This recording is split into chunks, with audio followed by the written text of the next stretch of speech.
Hello and welcome to my first ever video on this channel. The plan for this channel is to give my opinion on classical pieces, while not necessarily teaching you anything.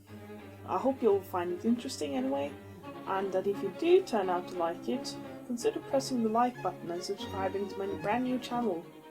For the first ever video, I want to talk about the first movement of String Quartet No. 10 by Beethoven, which, for reasons I haven't looked up, is also known as the Harp Quartet.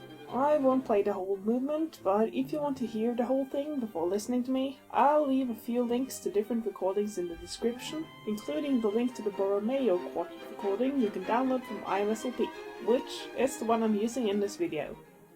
To start off, I want to talk a bit about these yellow bits here. The part I like about these is that they are a funny kind of unison. Let's listen to it real quick.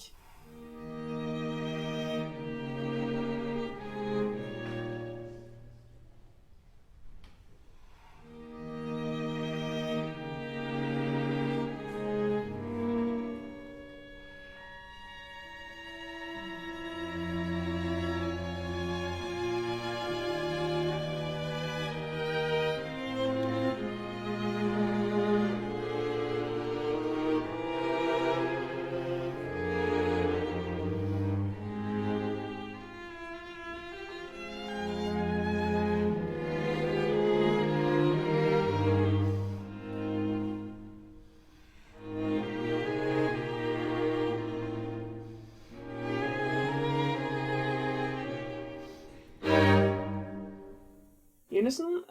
These are not unison. What are you talking about?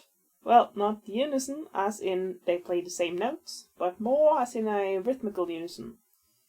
This is interesting because Beethoven comes back to this later as a contrast to the more textury parts that comes later.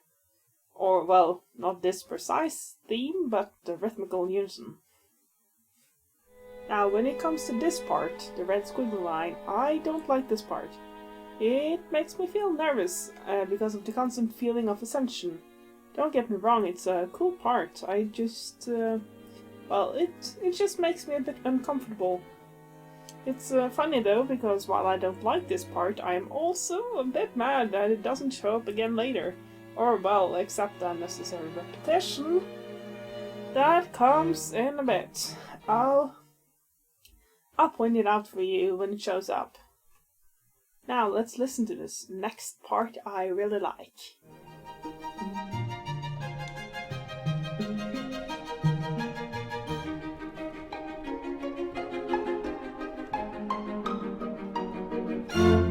Did you hear the harp?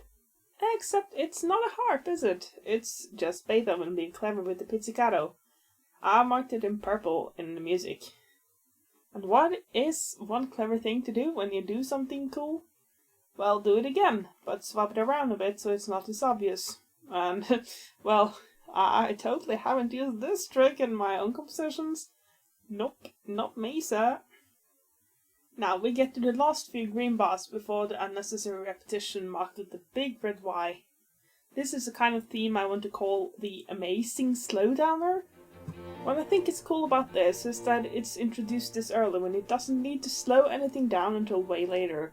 It also uses the unison thing, and, well, how neat isn't that? And then we get to the chaos. It genuinely feels like going through hell. Thankfully there's light at the other end of the tunnel. Next part is the heavenly harp part. Just look at how neat those lines are. I bet Beethoven did this on purpose.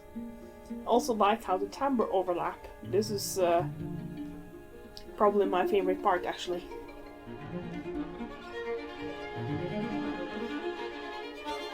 Then it is broken up by the rhythmical unison again, which is nice. Let's listen to this part again, actually. I kind of like this. Yeah, let's hear this again.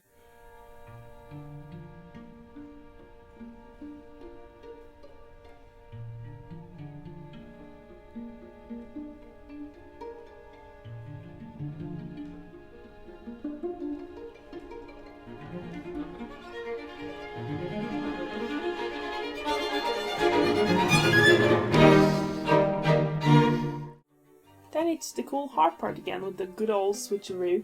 I'm happy he brought it back, because I really like it, and it's kind of a nice cool down from the Heavenly Harps from earlier. And then finally the amazing slowdowner gets to its main attraction. It starts out kind of stuttering, kind of shy, kind of sweet, but then finally gets to slow down completely into these nice calm chords. Let's play the whole slowdowner resolution.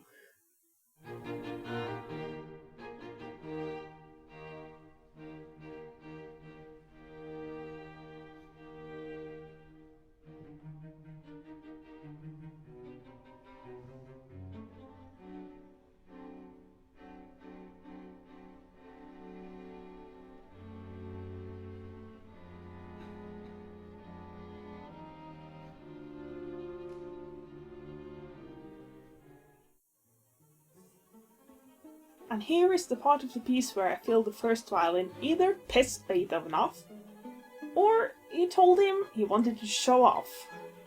Either way, he added this red line that looks like zero fun to play, at least to me. I've only been playing for a year. And then Beethoven had the harp, I say harp, accompany it. Nice, maybe, or not. Tell me your thoughts in the comments. And then finally, we hit the final harp in this movement.